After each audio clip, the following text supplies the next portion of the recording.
All right, Christian, you have a good night. Hey, thank you, Steve. What channel are you on? For real. I'll give you a sticker here, right here. Hey, take care. Yeah, give me some. Good night, bud. Safe.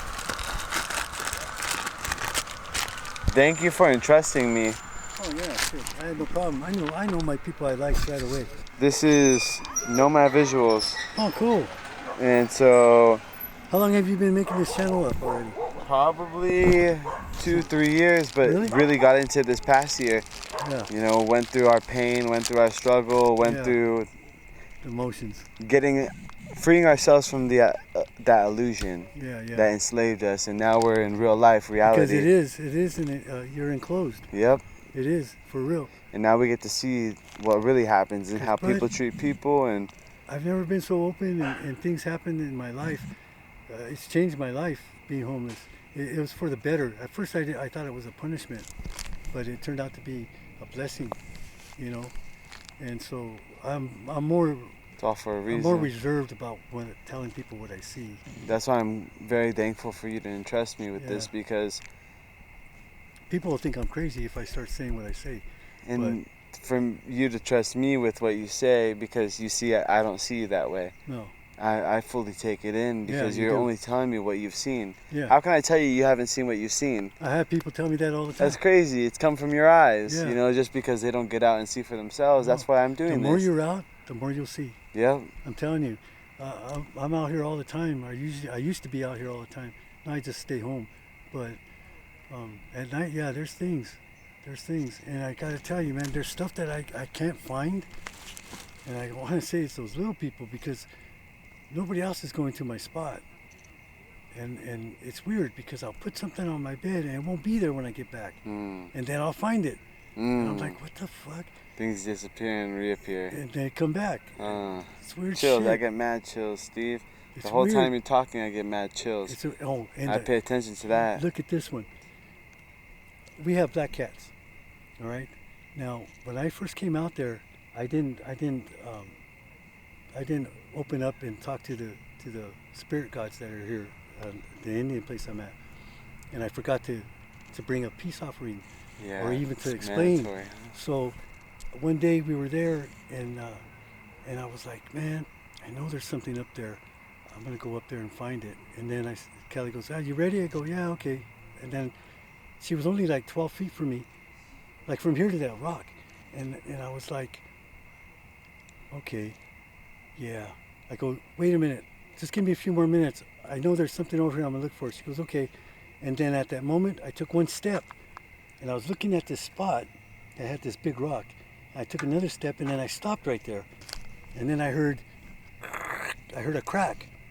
So I started to look up, and then I remember, no, you don't look up. So I put my head down, and I tucked my head in like this, and I waited. And when I opened my eyes, it was like 3 seconds. And when I told my buddy that, he goes, 3 seconds, that's like 120 feet. So we checked it out. And we got a balloon, and we measured it, and it was 130 feet. And I told him it was like 3 seconds. And I go, and then it didn't hit me, so I opened my eyes, and that's when it came down. Bam! The stick was from here to the end of this row, probably 18 feet. Broke right in half over my head, hit the button of my baseball cap. Fuck, it wobbles me. And I was like this, I was like, whoa. Right after I said, I know there's something up there, I'm gonna get it. Right after that, I heard the crack. It hit me, I was wobbled, I turned around. I go, Cal. She goes, what? Didn't you see that? And she goes, what's wrong with you? I go, I got hit in the head with a branch, a big long one. The branch was about 12, 15 feet from the very top. And this tree went from the bottom of the creek, past my spot, which is above, and past that, which the tree was way higher. And so that fucker hit me. The only thing about it is this. I was standing where I was standing. A tree was in the creek, and it went over my head. And it had a V. I was in between the V. Everything tells me that branch fell and missed all the other branches, came straight down, and then straightened out and hit me flat on the head. That's impossible. It's impossible for that branch to be able to hit me on it, clear that spot, level off, and hit me in the head. It would have had to hit the ground first. Because there's no way it could have gone past the fucking... You already calculated it, yeah. Yeah, the V. Yeah. There's no way it could. The V went from 0 to like 6 feet. All right? 2 big branches. Went over the creek a little bit. And I was under it.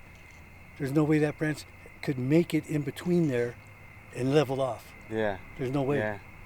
So it was... I see what you're saying. So what's happening now is so the next day, Callie's in the creek. And there's about that much water. It's late in the summer, and she's looking for rocks.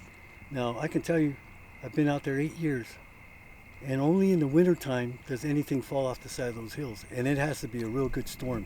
You can hear the rocks, bang, bang, they start falling. This was summer. No wind, no nothing.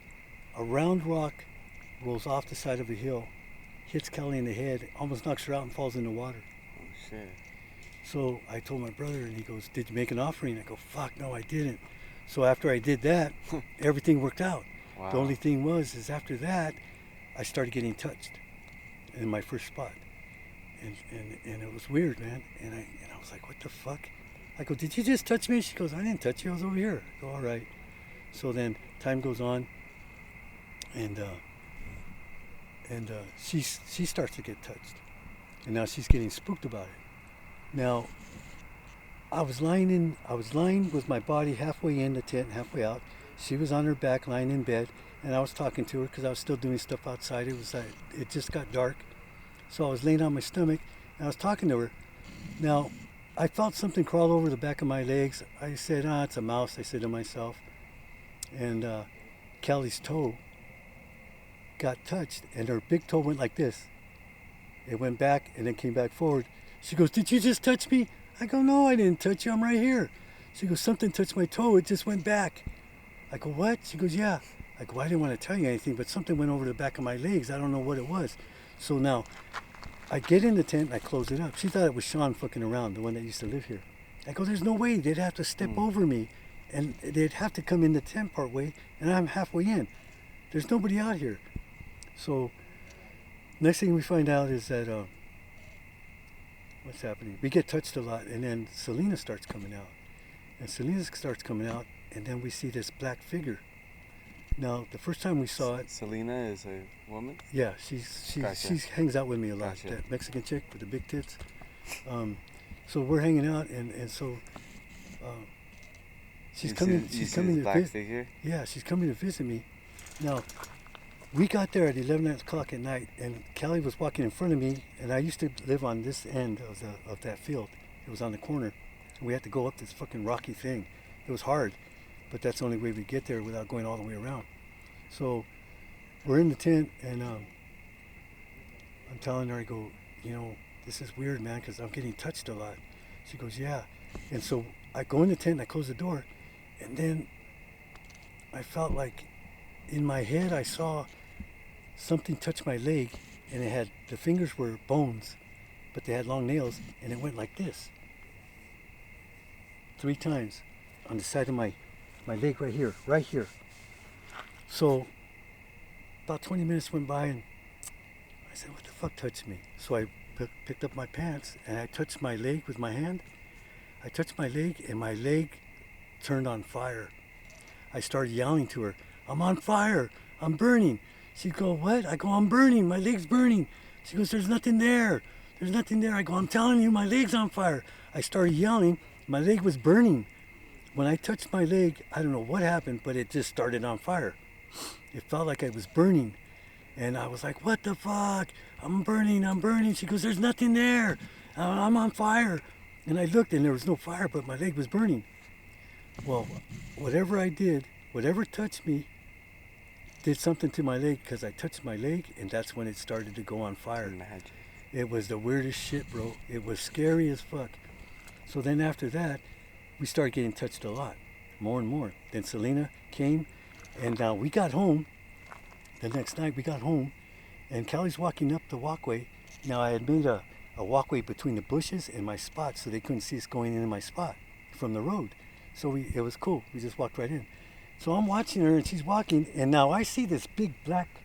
It's black like this, but I see black, like a big fucking like a silhouette, like a square of just solid black. And I see Callie walking, and all of a sudden she just stops and goes like this, like she's going to run into somebody. What I saw was a big black thing, and she saw the same thing. So then we go in the tent. Selena shows up, Callie leaves, Selena shows up, and I go, well, are you coming in? And she was standing with her backpack, and she goes, yeah. So I'm laying down right there, and she's going to come in, and she bends to get her backpack, and I'm watching her, and all of a sudden she looks, she gets her backpack, and then she goes, she looks between her legs, and she screams, ah! And I'm by the door. She flies past me backwards, scoots all the way back to the tent with her hands backwards, going, and she pushes again. She's trying to get out. And I look, and I see this guy standing there. I see two legs and what looked like a trench coat up to here. And then I look at her, and she looks at me, and I look back, and now the guy's standing in front of my tent, the doorway. I couldn't see through him because we had a fish tank there with the turtles in it. He was standing in front of that. But when I looked at her and turned back, he was standing right in front of my door. I saw his legs and everything. It was a person's body, solid black. So 4 of us saw him, and then finally it got too spooky. And one night I was going out. I moved my camouflage. He just disappeared after that? No, he disappeared after I did this. I pulled my camouflage and I went